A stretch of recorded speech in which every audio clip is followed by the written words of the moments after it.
మధ్య నేను ఒక కథలో రాశాను. సముద్రాన్ని ఈదేవాడికి ఒక తెప్ప ఉండాలి, ఒక పడవ ఉండాలి, తెడ్డు ఉండాలి, రెక్కల సత్తువ ఉండాలి. అప్పుడు వాడు ఈస్తాడు, అభివృద్ధి అవుతాడు, జీవితాన్ని ప్రయాణం చేస్తాడు.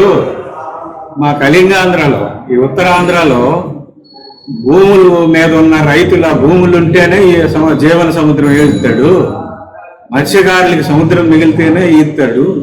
సముద్రం తీసుకొని, భూములు తీసుకొని, పట్టణాల్లో కాలేజీలు బదులు ప్రైవేట్ కాలేజీలు వచ్చేసిన తర్వాత అభివృద్ధి అని అంటే తెడ్డు పోయి పడవ పోతే ఎలా అభివృద్ధి అవుతామని కథలో రాశారు.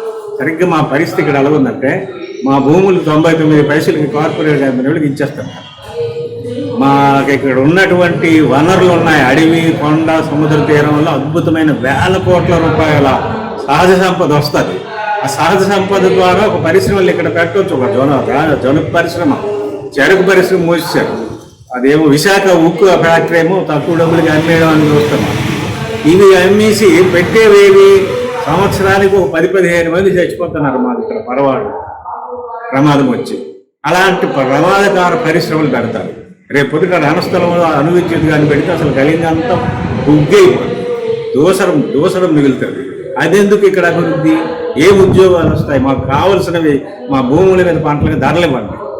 ఆ పంటలకి పనికొచ్చే పరిశ్రమలు పెట్టండి.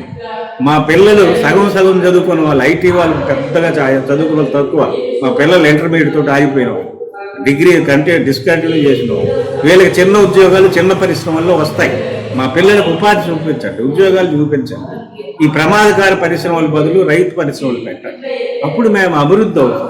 అలాగే ఏమవుతుందంటే, ఎవరికో కార్పొరేట్ వాళ్ళకి ఇక్కడ అడవిని, కొండని, సారవంతమైన భూముల్ని ఇచ్చేయడం వల్ల వాళ్ళు ఈ భూముల సారము, అడవుల సారాన్ని మొత్తం నొల్లేసి గొట్రు నేల చేసుకొని డబ్బులు సంపాదిస్తారు.